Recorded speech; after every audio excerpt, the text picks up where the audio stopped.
Hello, dear student of class 11th.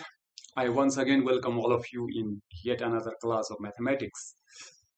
So, in the earlier class, we have discussed it about trigonometric equations, and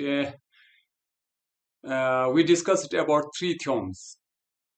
First of all, is for any value of x and y, if sine x is equal to sine y, then the general solution of the trigonometric equation, that is x is given by n pi plus minus 1 raised to power n into y. And in the similar case, if cos x is equal to cos y, then x is equal to 2n pi plus minus y. And in the third case, if tan x is equal to tan y, then the value of x is equal to n pi plus y. These are the three important theorems we have discussed it in the earlier class. Today we will do some questions, and that is from your textbook, that is exercise 3.4. Exercise 3.4, and a very important question, very important exercise as far as examination point of view. So we start exercise 3.4.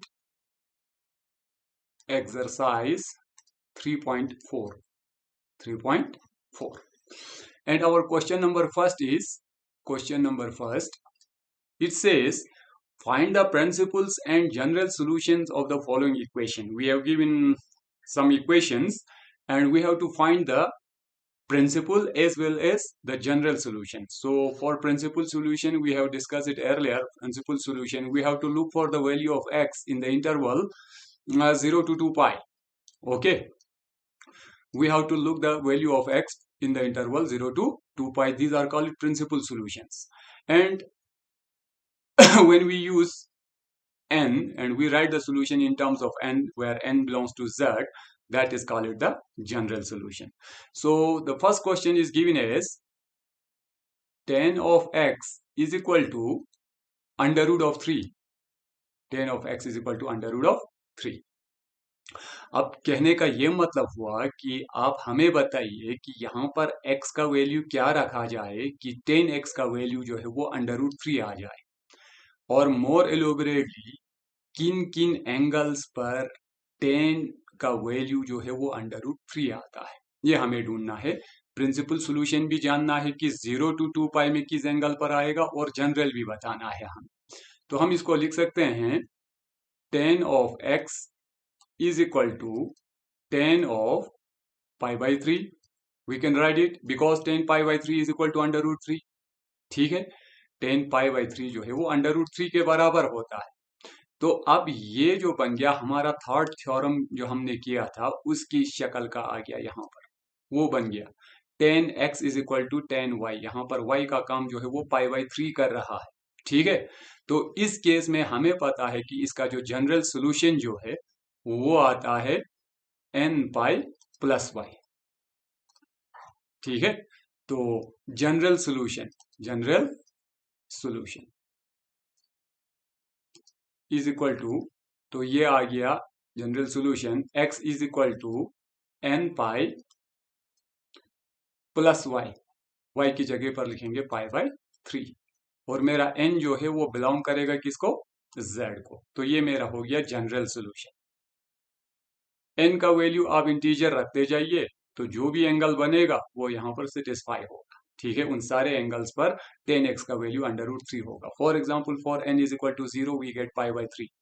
ठीक, for n is equal to 1 we get 4 pi by 3। अब हमें इसका principal solution भी ढूंढना है, तो principal solution के लिए हम थोड़ा यहां से समझना चाहते हैं। यहां पर हमारा जो क्वेश्चन में tan x का वैल्यू जो है वो अंडर रूट 3 है और वो पॉजिटिव है। ठीक है, तो पॉजिटिव के लिए हमें पता है कि हमें जो है या तो फर्स्ट क्वाड्रेंट में बैठना होगा इस क्वाड्रेंट में, या हमें थर्ड क्वाड्रेंट में जाना पड़ेगा, क्योंकि थर्ड में tan जो है वो पॉजिटिव होता है। तो इन दो क्वाड्रेंट में हम tan का वैल्यू देखेंगे। तो फर्स्ट क्वाड्रेंट में तो पाई बाय 3 हमें आ चुका है, तो अगर आप प्रिंसिपल सॉल्यूशन की बात करते हैं तो वो तो पाई बाय 3 आ चुका है हमें एक फर्स्ट क्वाड्रेंट का। अब मुझे थर्ड क्वाड्रेंट में जाना है, तो थर्ड क्वाड्रेंट में जाने के लिए मैं कौन सा रास्ता इख्तियार करूंगा, यहां से मैं पहले पाई कंप्लीट करूंगा। उसके बाद मुझे इस क्वाड्रेंट में जाने के लिए प्लस करना होगा एंगल। तो हो गया ये pi plus pi by three, pi plus pi by three. तो आपका जो जनरल सोल्यूशन प्रिंसिपल सोल्यूशन जो आ गया वो आ गया पाई बाई थ्री और 3 पाई प्लस और 4 पाई बाई थ्री। ठीक है, ये आपका सोल्यूशन हो गया प्रिंसिपल सोल्यूशन और ये रहा आपका जनरल सोल्यूशन। तो इस तरीके से आप जो है प्रिंसिपल सोल्यूशन और जनरल सोल्यूशन निकाल सकते हैं ट्रिग्नोमेट्रिक फंक्शंस के। अगर आप यहाँ पर n का वैल्यू सब्स्टिट्यूट करते जाएंगे, यहाँ से भी आप प्रिंसिपल वैल्यू पहले जो दो वैल्यू निकालेंगे वो आपका प्रिंसिपल वैल्यू हो जाएगा यहाँ पर। ठीक है, तो ये रहा आपका पहला question. Next we move to another page.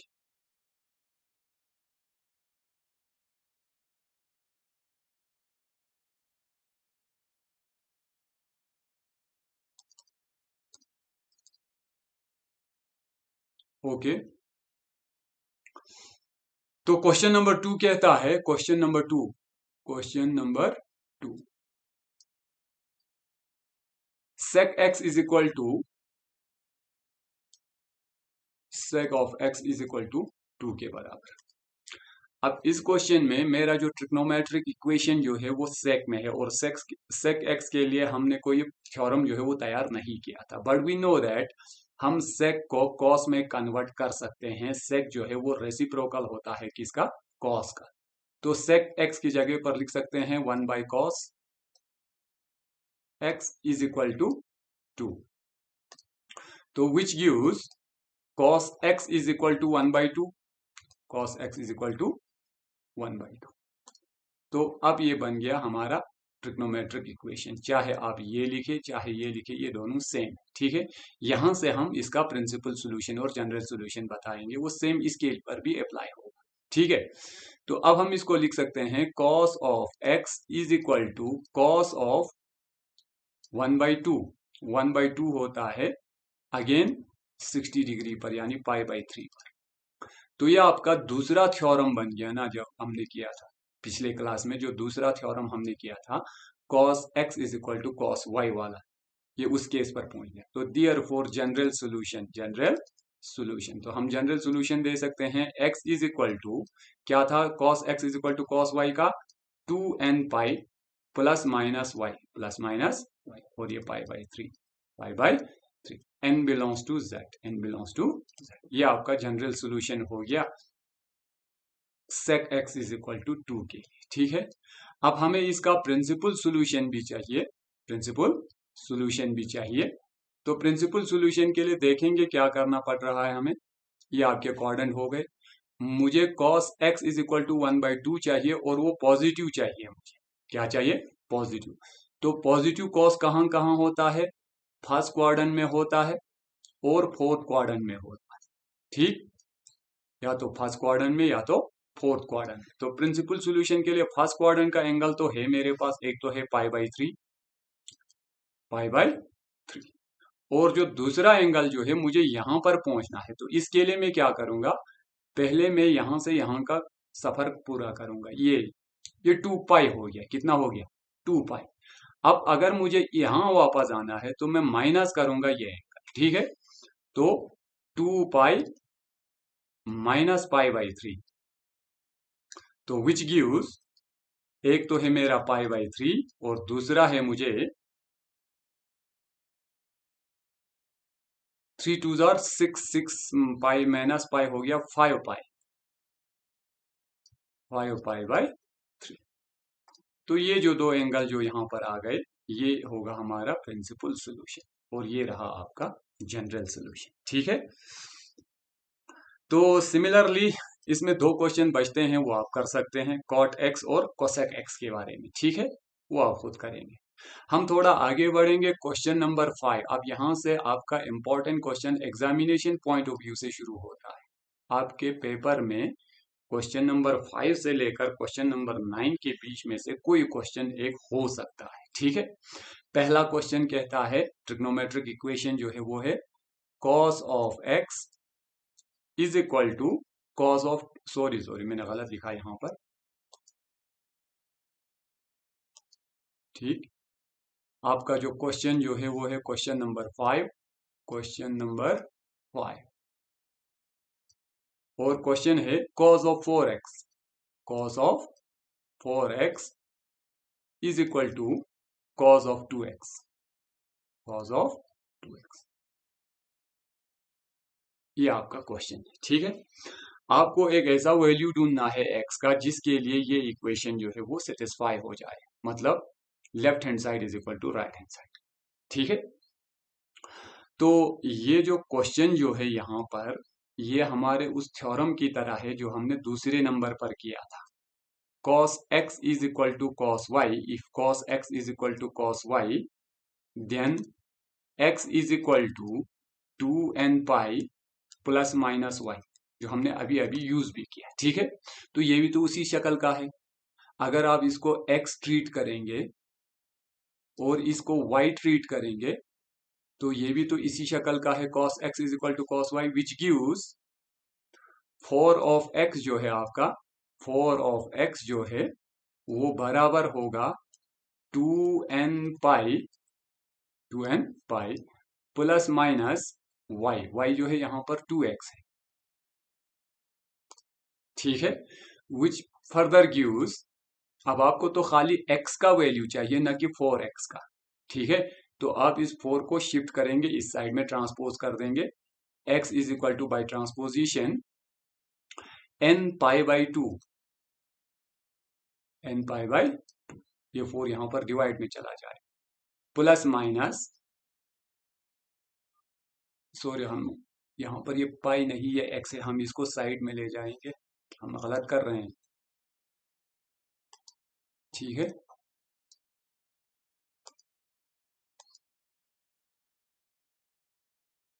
यहाँ पर मैं पाई, ये पाई नहीं, यहाँ पर x है, तो हम इस x को एक साइड में ले जाएंगे, 4x ये यहाँ पर जाएंगे, ठीक है। तो दो केस है यहाँ पर, एक हो गया 4x, अगर आप प्लस 2x को यहाँ लाएंगे तो ये हो जाएगा minus 2x is equal to, यहाँ बच जाएगा आपको 2n पाई, और 4x अगर आप माइनस 2x को यहाँ ले जाएंगे तो ये बन जाएगा plus 2x is equal to 2n pi, is equal to 2n पाई। तो ये बराबर हो गया 4x माइनस 2x, तो यहाँ पर तो ये 2x आ गया इज इक्वल टू, और यहाँ पर आ गया 2n पाई, और ये आ गया 6x is equal to 2n पाई, 2n पाई। तो which implies x is equal to, अब आप इस 2 को यहाँ ले जाइए तो यहाँ पर बच गया n पाई, और यहाँ पर बच गया x is equal to n pi by 3, n pi by 3। अब और है यहाँ पर, ठीक है। तो जनरल सॉल्यूशन अगर आपको लिखने के लिए कहा है, हाँ जनरल सॉल्यूशन लिखने के लिए कहा है आपको, जनरल सॉल्यूशन तो वो है n पाई और n pi by 3, n pi by 3, ये इसका आंसर होगा, ठीक है। n बिलोंग्स टू z, आपका जो n जो है वो बिलोंग करेगा किसको, z को। ये एक्सरसाइज 3.4 था आपके बुक का, 3.4। Okay, n pi and n pi by 3, बिल्कुल ठीक है। उसके बाद हम और एक क्वेश्चन करेंगे, let me take another page. Question number 6, question number 6, question number 6 कहता है cos of 3x, cos of 3x plus cos of x minus cos of 2x, sorry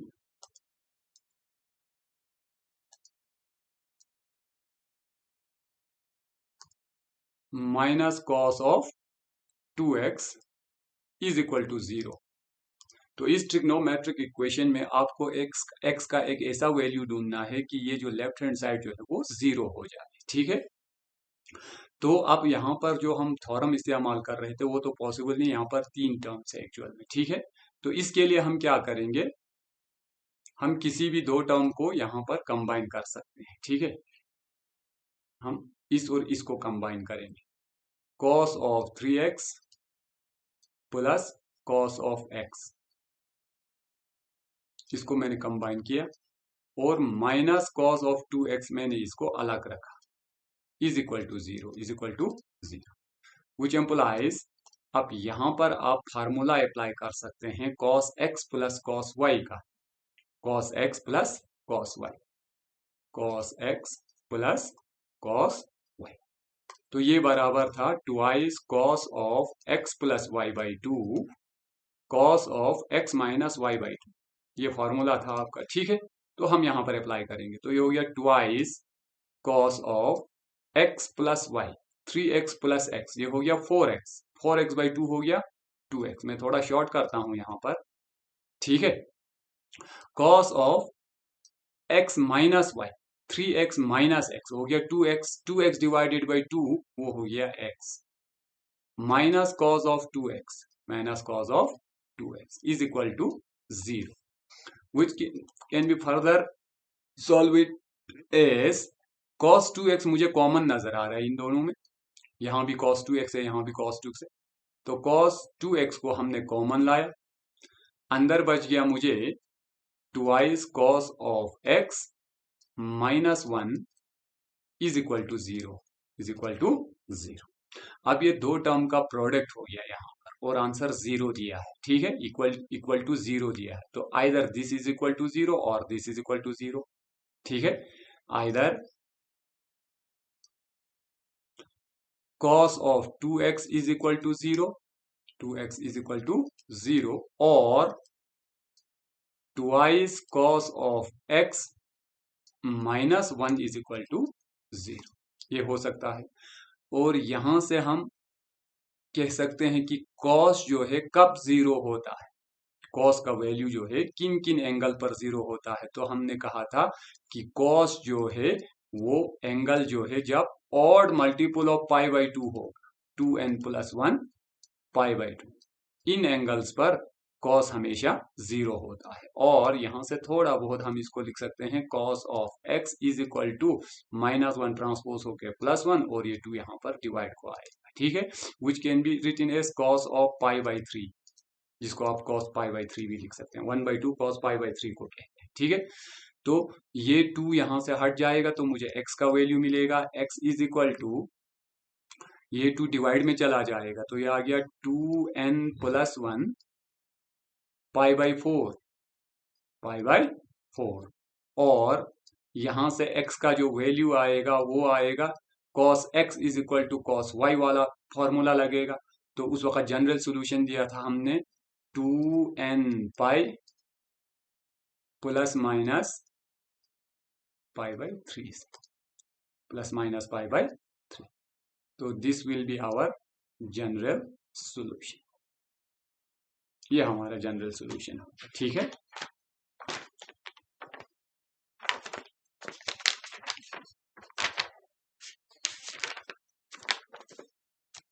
I would like to check 2n plus 1 pi by 4 or 2n pi plus minus pi by 3. Okay, n belongs to z. n belongs to z. तो हमने सही किया, ये answer है, ठीक है। तो ये रहा क्वेश्चन नंबर 6। अब हम थोड़ा और एक क्वेश्चन करेंगे इसमें, उसके बाद जो बचते हैं वो हम आपके लिए रखेंगे। क्वेश्चन नंबर 7 और 8 साइन और कॉस का हमने किया, सेक का और टेन का हमने कोई क्वेश्चन नहीं किया, तो हम क्वेश्चन नंबर 8 करेंगे आपके लिए, ठीक है। और वो है सेक स्क्वायर 2x,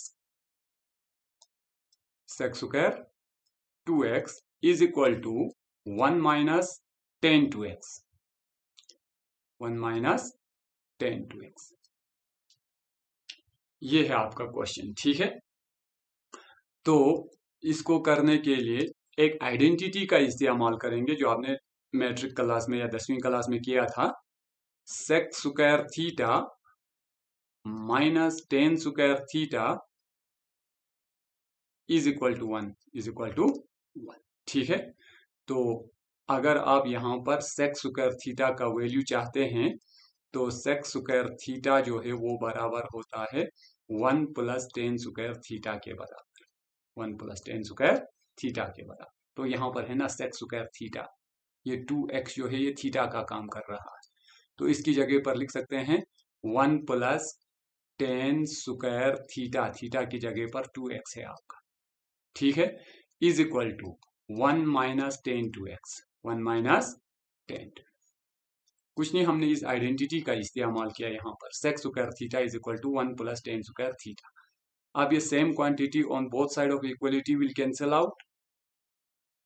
आपको बचता है यहाँ से टेन स्क्वायर टू एक्स बचता है, इसको भी हम इस साइड में ट्रांसपोज कर देंगे तो ये प्लस बनेगा tan of two x, tan of two x, ठीक, is equal to 0।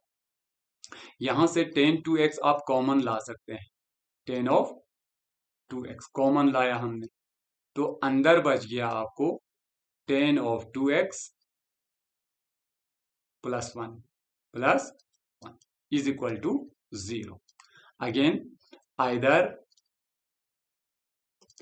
Tan of two x is equal to 0, tan of two x is equal to 0, और tan of two x plus one is equal to 0, tan two x plus one is equal to 0। तो यहां से क्या मिल रहा है, अब यहां पर बोल रहा है कि टेन जो है वो 0 हो रहा है। कब होता है टेन 0? जब x का वैल्यू, थीटा का वैल्यू जो है वो n पाई होता है, यानी n पाई पर टेन हमेशा 0 होता है, तो 2x is equal to n pi, ठीक है। और यहां से tan of two x is equal to plus one को ट्रांसपोज कर देंगे तो ये बन गया -1, क्या बन गया? -1, ठीक है। चलो यहां तक ठीक।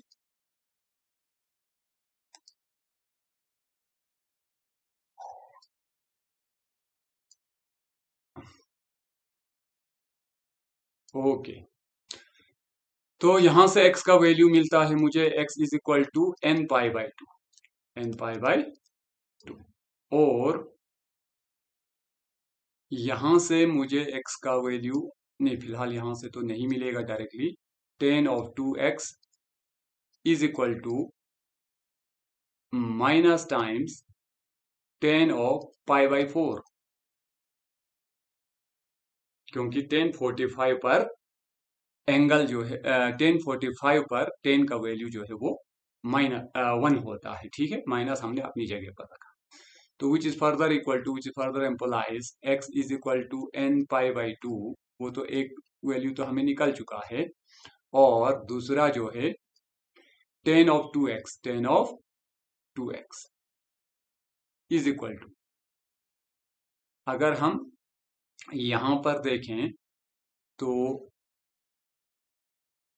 नेगेटिव साइन है यहाँ पर, इसको नेगेटिव को हम सेकंड क्वाड्रेंट में ले जाएंगे, tan of pi minus pi by four, pi minus pi by four, क्योंकि tan pi minus pi by four हो गया सेकंड क्वाड्रेंट, सेकंड क्वाड्रेंट में टेन जो है वो नेगेटिव होता है, तो और tan of two x, tan of two x is equal to tan of four pi, three pi by four, three pi by four. अब ये बन गया वो थ्योरम जो हमने लास्ट वाला थ्योरम किया था, tan x is equal to tan y, which implies x is equal to, यानी आपका थीटा जो है वो बराबर होगा n पाई प्लस वाई, और वो है थ्री पाई बाई फोर, तो ये बराबर हो गया, और two x is equal to, ये टू डिवाइड को जाएगा, x is equal to n pi by two plus three pi by eight, three pi by, तो ये दो वैल्यू आप जनरल सॉल्यूशन, ठीक है। I would like to check the answer of this question. Question number क्या था? 8 था ये, ठीक है। तो x का वैल्यू एक तो मिलेगा n पाई बाई टू, वो हमने निकाल लिया। दूसरा कहता है x का जो जनरल सोल्यूशन जो है वो दिया जा सकता है n pi by two plus three pi by eight, okay. n belongs to z, n belongs to z, यहाँ पर हमारा n का वैल्यू जो है वो z को बिलोंग कर, तो एक वैल्यू जो था यहाँ से x is equal to n pi divided by, ये आपके जनरल सोल्यूशन हो, ठीक है। तो होपफुली आई थिंक आपने ये जो ट्रिग्नोमेट्रिक इक्वेशन का जो कंसेप्ट जो है वो अच्छी तरह समझ लिया होगा, जो तीन थ्योरम्स थे और ये कुछ एक्सरसाइज हमने किए, होपफुली आप इसको बहुत अच्छी तरह पढ़ेंगे। ये one of the important topic है आपकी इस ट्रिग्नोमेट्रिक सेक्शन का, ठीक है। तो यहाँ पर ही हम अपना क्लास जो है वो फिनिश करेंगे। इंशाल्लाह नेक्स्ट क्लास में एक नए चैप्टर के साथ हम आपसे फिर मिलेंगे। That will be our next chapter, principle of mathematical induction. तो इसको समझने की कोशिश करेंगे इंडक्शन को। और इसमें से तो बहुत सारे क्वेश्चन है, इसमें 24 क्वेश्चन है, लेकिन हम इतना ज़्यादा क्वेश्चन इसमें नहीं करेंगे। कुछ क्वेश्चंस आपके लिए रखेंगे, कुछ हम खुद करेंगे। तो जो क्वेश्चन थोड़े मुश्किल लग रहे हैं वो हम खुद करेंगे, जो आसान सेम पैटर्न पर चले वो आपके लिए रखेंगे। तो तब तक के लिए थैंक यू वेरी मच।